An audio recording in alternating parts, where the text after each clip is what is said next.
বাংলার বাইরে হেনস্থার শিকার এ রাজ্যের পরিযায়ী শ্রমিকেরা। বাংলাদেশি বলে দাগিয়ে দিয়ে বাংলাদেশে পাঠিয়ে দেওয়া হয় বীরভূমের অন্তঃসত্ত্বা সোনালী বিবি সহ 6 পরিযায়ী শ্রমিককে।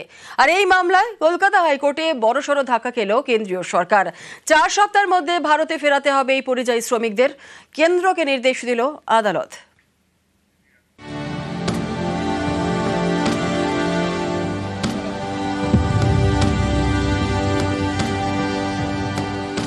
বাংলার বাইরে বারবার হেনস্থার শিকার হতে হয়েছে এ রাজ্যের পরিযায়ী শ্রমিকদের। বাংলা বলায় বাংলাদেশি বলে দাগিয়ে দেওয়ার চেষ্টা হয়েছে, কাউকে আটকে রাখা হয়েছে ডিটেনশন ক্যাম্পে, কাউকে পাঠিয়ে দেওয়া হয়েছে বাংলাদেশে, যেমনটা হয়েছে বীরভূমের পরিযায়ী শ্রমিক সোনালী বিবির সঙ্গে। এই মামলায় কলকাতা হাইকোর্টে বিপাকে পড়ল কেন্দ্রীয় সরকার। হাইকোর্টের নির্দেশ, বীরভূমের বাসিন্দা পরিযায়ী শ্রমিক অন্তঃসত্ত্বা সোনালী বিবি সহ 6 জনকে ভারতে ফেরাতে হবে। 4 সপ্তাহের মধ্যে বাংলাদেশ থেকে ভারতে ফেরাতে হবে। কেন্দ্রীয় সরকারকে এমন নির্দেশ হাইকোর্টের। কলকাতা হাইকোর্টকে আমার ধন্যবাদ। দিল্লির পুলিশে যেভাবে অন্যায় করে আছে, একবারে বাংলাদেশ পাঠিয়ে দিয়েছে, খুব অন্যায় কাজ করেছে। আমার বাড়িটা বাংলাদেশ নয়। কলকাতা হাইকোর্টের বিচারপতি তপব্রত চক্রবর্তী এবং বিচারপতি ঋতব্রত কুমার মিত্র ডিভিশন বেঞ্চ মন্তব্য করে, 24শে জুন দিল্লিতে আটক করা হয় বীরভূমের 6 জন পরিযায়ী শ্রমিককে। তাদের মধ্যে একজন অন্তঃসত্ত্বা। 48 ঘন্টার মধ্যে তাদের বাংলাদেশ পাঠিয়ে দেওয়া হয়। এই পরিযায়ী শ্রমিকদের যেভাবে আটকে রাখা হয় এবং বাংলাদেশে পাঠিয়ে দেওয়া হয়, সেই প্রক্রিয়া বেআইনি। তাই কেন্দ্রের এই সিদ্ধান্ত খারিজ করা হলো। হাইকোর্টের নির্দেশ, 4 সপ্তাহের মধ্যে সোনালী বিবি সহ 6 জনকে ফিরিয়ে আনতে হবে। নির্দেশ কার্যকরের উপর 6 সপ্তাহের স্থগিতাদেশ চায় কেন্দ্রীয় সরকার। সেই আবেদন এদিন খারিজ করে দেয় হাইকোর্ট।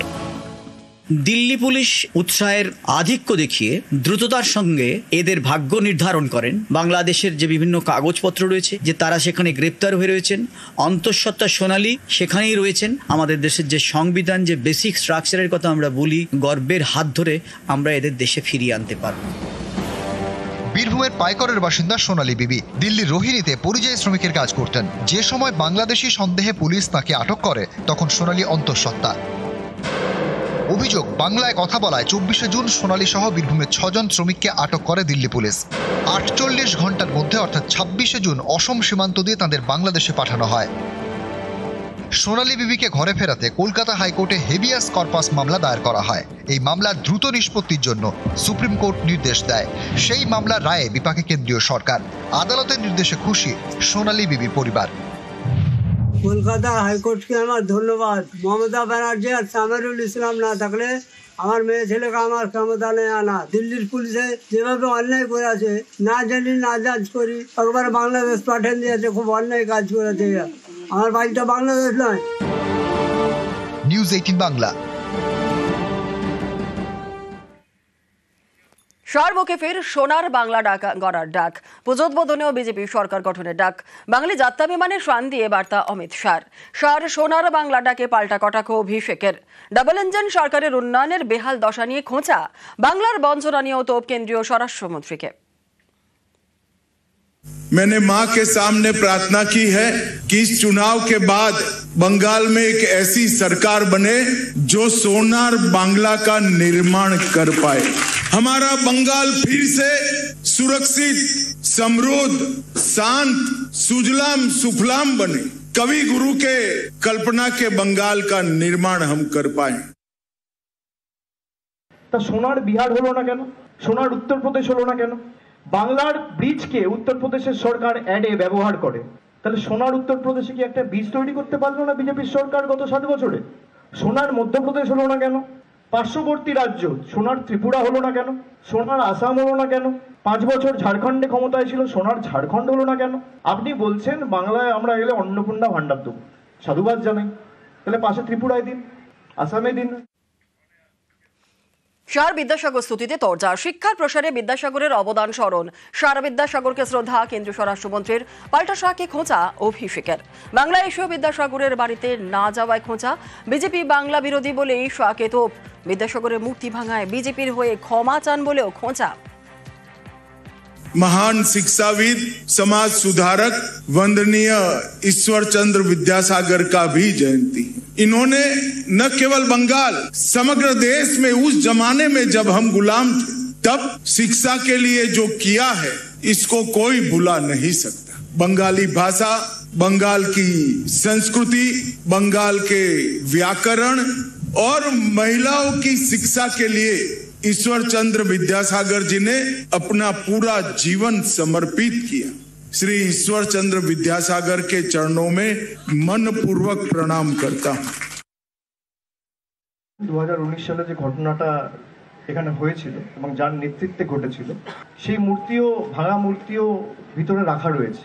আমার সত্যি খারাপ লাগলো যে আমি যখন শুনলাম যে তিনি ঠিক 10 মিনিট দূরে একটা পুজো মণ্ডপ উদ্বোধন করতে গেছেন, তার এতটুকু বিবেকবোধ নেই যে আজকে ঈশ্বরচন্দ্র বিদ্যাসাগরের 205তম জন্মদিবস, সেখানে গিয়ে অন্তত বিদ্যাসাগরের যে বাড়ি রয়েছে বা বিদ্যাসাগর কলেজে গিয়ে ন্যূনতম শ্রদ্ধাটা অর্পণ করি বা নিবেদন করি। এই কারণেই আমরা এদেরকে বাংলা বিরোধী বলেছি। আর আপনি এই যে দুর্গা মন্দির, কালী মন্দিরে যাচ্ছেন যান, কিন্তু তার আগে ক্ষমা চান যে বাংলার প্রতি যে অবিচার অন্যায়টা করেছেন, এবং যত বাংলার বিরোধিতা করেছে বাংলার মানুষ তত গর্জে উঠেছে। আর এবার একটু ওয়েদার আপডেটের দিকে আমাদের নজর রাখতে হচ্ছে, কারণ পুজোয় তো প্রতিদিন বৃষ্টি, ছাতা নিয়ে প্যান্ডেল হপিং। পঞ্চমী থেকে অষ্টমী দক্ষিণবঙ্গের সব জেলাতে হালকা থেকে মাঝারি বৃষ্টি চলবে, এমনটাই বলছে হাওয়া অফিস। নবমী দশমীতে ভাসতে পারে কলকাতা সহ দক্ষিণবঙ্গের একাধিক জেলা। আরও বিস্তারিত জানবো, আমাদের সঙ্গে রয়েছে আমাদের প্রতিনিধি সান্নিক ঘোষ। সরাসরি চলে যাব সান্নিকের কাছে। সান্নিক, শারদীয়ার অনেক অনেক শুভেচ্ছা। পুজোয় প্রত্যেক দিন বৃষ্টি, ছাতা নিয়ে প্যান্ডেল হপিং, আজকে পঞ্চমীতে কেমন ওয়েদার থাকবে আগে প্রথমে জানতে চাইবো, কি বলছে হাওয়া অফিস?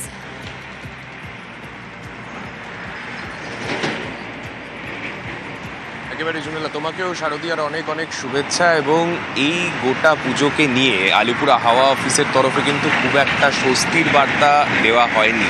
পুজোতে বৃষ্টি থাকবে কিনা সেটাই সবার প্রশ্ন থাকে, এবং হাওয়া অফিস থেকে পরিষ্কার জানানো হয়েছে গোটা পুজো জুড়েই কিন্তু এবার বৃষ্টি চলবে।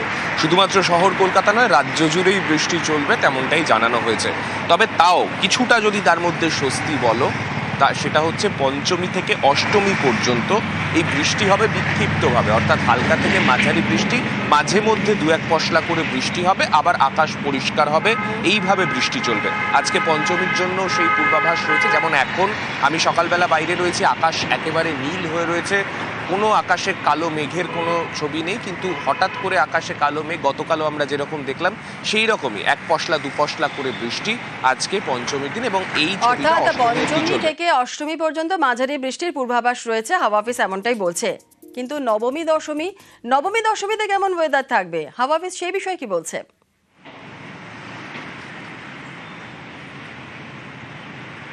নবমী দশমীর ক্ষেত্রে স্পষ্ট জানানো হয়েছে ভারী বৃষ্টি কিন্তু শুরু হয়ে যাবে নবমী দশমী থেকে। অষ্টমী অবধি আকাশটা পরিষ্কার থাকবে। নবমীর ফার্স্ট হাফ অর্থাৎ প্রথমার্ধে আকাশ পরিষ্কার থাকলেও দ্বিতীয়ার্ধ থেকে ভারী বৃষ্টির সম্ভাবনা রয়েছে, তেমনটাই কিন্তু হাওয়া অফিস জানাচ্ছে।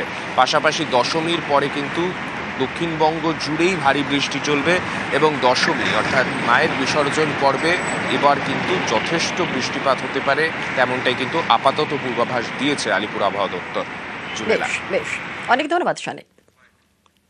আগামী দুদিনে পশ্চিমবঙ্গের সমস্ত জেলাতেই প্রায় সর্বত্রই হালকা থেকে মাঝারি বৃষ্টিপাত হবে।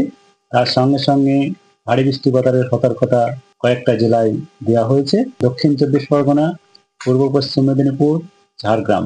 মূলত আজকে সন্ধ্যা থেকে কালকে সন্ধ্যার মধ্যেই, এই পিরিয়ডের মধ্যে বৃষ্টিপাতটা বেশি হওয়ার সম্ভাবনা থাকছে। আমাদের অন্যান্য জেলাতেও হালকা থেকে মাঝারি বৃষ্টিপাত, যেটা আমরা পাসিং শাওয়ার বলি, আমাদের বৃষ্টিপাতের সম্ভাবনা থাকছে। আজকে 26 আর 27 এই দুদিনের পরে বৃষ্টিপাত কমবে। 28, 29, 30 1 তারিখ নাগাদ আরেকটা নিম্নচাপ তৈরি হওয়ার সম্ভাবনা রয়েছে, যার প্রভাবে 2 তারিখে আমাদের পশ্চিমবঙ্গের সব জেলাতেই হালকা থেকে মাঝারি বৃষ্টিপাত এবং ভারী বৃষ্টিপাতের সতর্কতাও দেওয়া হয়েছে 2 তারিখে।